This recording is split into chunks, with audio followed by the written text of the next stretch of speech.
A special thank you to each of our subscribers who make this channel possible. Here's today's story.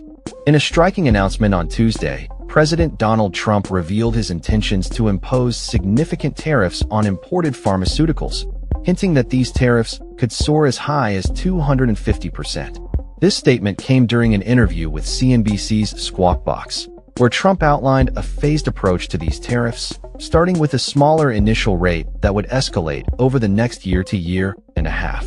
While the president has a history of fluctuating on tariff proposals, this latest threat marks the highest rate he has suggested to date. The pharmaceutical industry is bracing for potential impacts, as Trump aims to incentivize domestic manufacturing at a time when production has dwindled significantly in the U.S. over the past few decades. The administration's efforts to scrutinize the pharmaceutical sector began earlier this year with a Section 232 investigation, which assesses the implications of imports on national security. The president's push for tariffs is largely seen as a strategy to encourage drug companies to relocate their manufacturing operations back to the United States. Major firms like Eli Lilly and Johnson & Johnson have responded by announcing new investments in the U.S., likely in an attempt to curry favor with the administration. Trump reiterated his desire for pharmaceuticals to be made in our country, emphasizing the need for a robust domestic manufacturing base.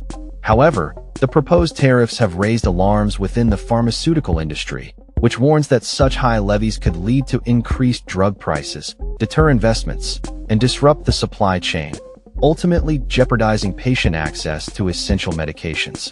The pharmaceutical sector is already grappling with the repercussions of Trump's drug pricing policies, which many argue threaten their financial stability and ability to invest in research and development. One of the most controversial measures is the Most Favored Nation policy, which was revived by Trump in May. This policy aims to link U.S. drug prices to those in other countries, particularly where prices are significantly lower.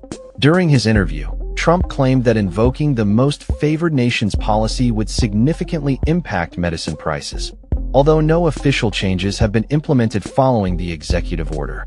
Last week, he took a more direct approach by sending letters to 17 pharmaceutical companies, urging them to commit to lowering U.S. drug prices by September 29th.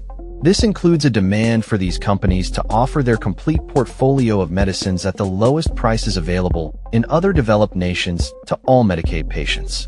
As the deadline approaches, some pharmaceutical companies have indicated they are reviewing the letters, which could lead to further negotiations and potential changes in pricing strategies. The ongoing developments in this area are being closely monitored by industry stakeholders, policymakers, and patients alike. In the broader context of Trump's economic policies, he has previously boasted about the revenue generated from tariffs, claiming they have brought billions into the federal coffers. However, there are concerns that the administration may face backlash if these tariffs lead to higher prices for consumers and disruptions in drug availability. As the debate over pharmaceutical tariffs continues, the implications for the healthcare industry and American patients remain uncertain. The administration's next steps will be crucial in determining whether these proposed tariffs will materialize and how they will affect the already complex landscape of drug pricing and availability in the United States. That's all for this story. We upload videos every day covering many different subjects, so hit that subscribe button to stay informed. Thanks for watching.